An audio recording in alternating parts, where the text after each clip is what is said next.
दोस्तों, अगर आपने पार्ट 1 नहीं देखा है तो उसे देख सकते हो, वरना पार्ट 2 आपको समझ नहीं आएगा।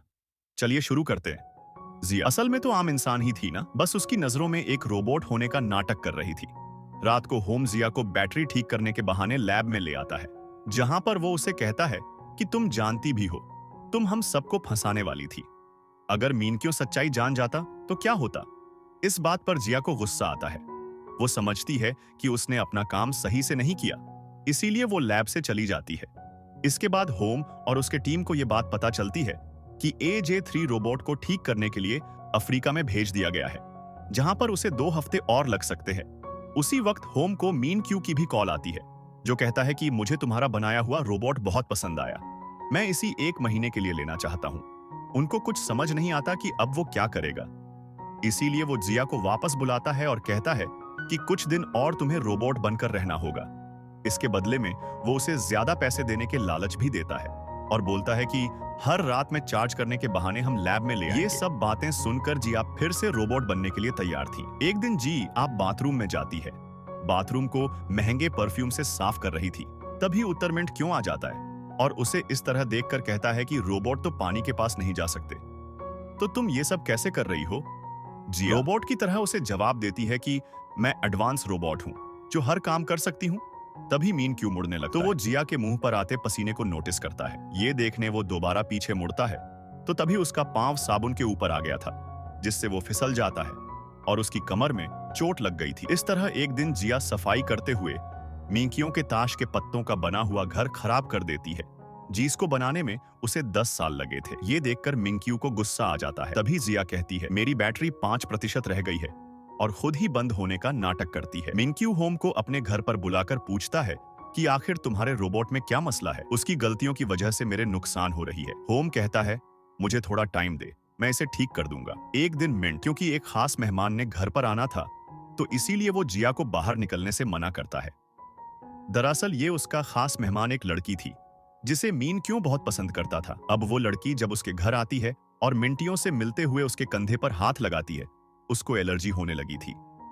वो लड़की के इस बीमारी के बारे में नहीं जानती थी, तो अब इसीलिए वो एक मीटिंग का बहाना बनाकर वहां से भागकर घर के अंदर आ जाता है और उस कमरे तक पहुंचने की कोशिश करता है जहां पर उसके इंजेक्शन थे, मगर कमजोर होने की वजह से इंजेक्शन को नहीं लगा पाता। तब ये देखकर उधर जिया आती है। मेन क्यू जमीन पर बेहोश पड़ा था। यही से कहानी हमें उस वक्त की दिखाई जाती है जब मिंक्यू को यह बीमारी नहीं थी, उसके लिए सब कुछ नॉर्मल था।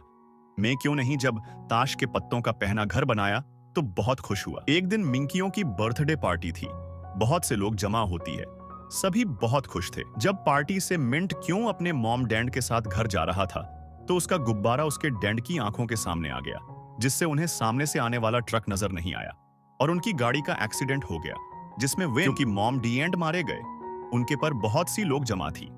कभी मीन क्यू का बड़ा बनने की कोशिश में लगे थे। दरअसल उन्हें मिंटियों से कोई मतलब नहीं था, वो सब तो इसके डी की जायदाद के पीछे पड़े थे। तभी एक दिन में लिखा हुआ नोटिस मिलता है जो कि मैडम एक्स का था, जिनके बारे में हमें आगे जाकर पता चलेगा, जिसमें लिखा था कि बच्चे तुमने किसी भी पेपर्स पर साइन नहीं करने। एक दिन जब वो अकेला बैठा था तो उसके पास उसका दोस्त आता है जिसके पास अडॉप्शन की पेपर थी। वो कहता है देखो इस पर साइन कर दो, जिसके बाद तो मेरे भाई बन जाओगे। मिनक्यू भी उन पेपर्स पर साइन कर देता है।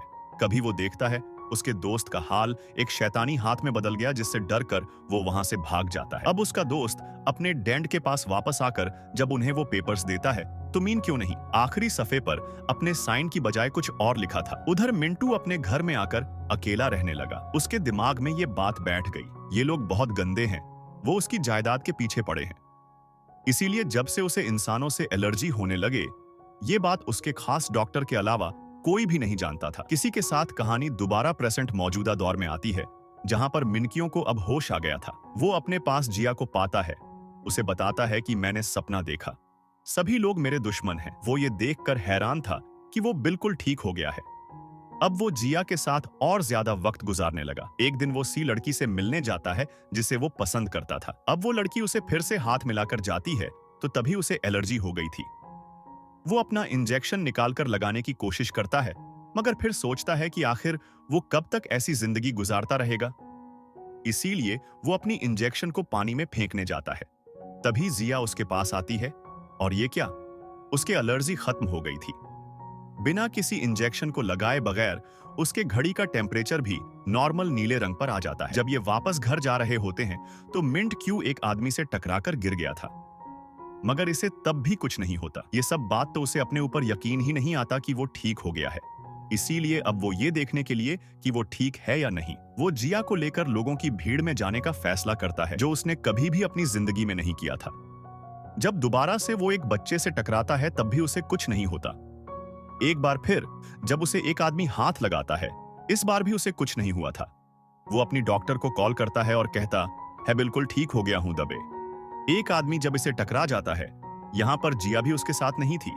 मिन क्यू की एलर्जी दोबारा शुरू हो जाती है जब जिया दूर खड़ी थी। दोस्तों, पार्ट 2 में बस इतना ही। अगर इसका नेक्स्ट पार्ट चाहिए तो कमेंट कर दो। Bye bye.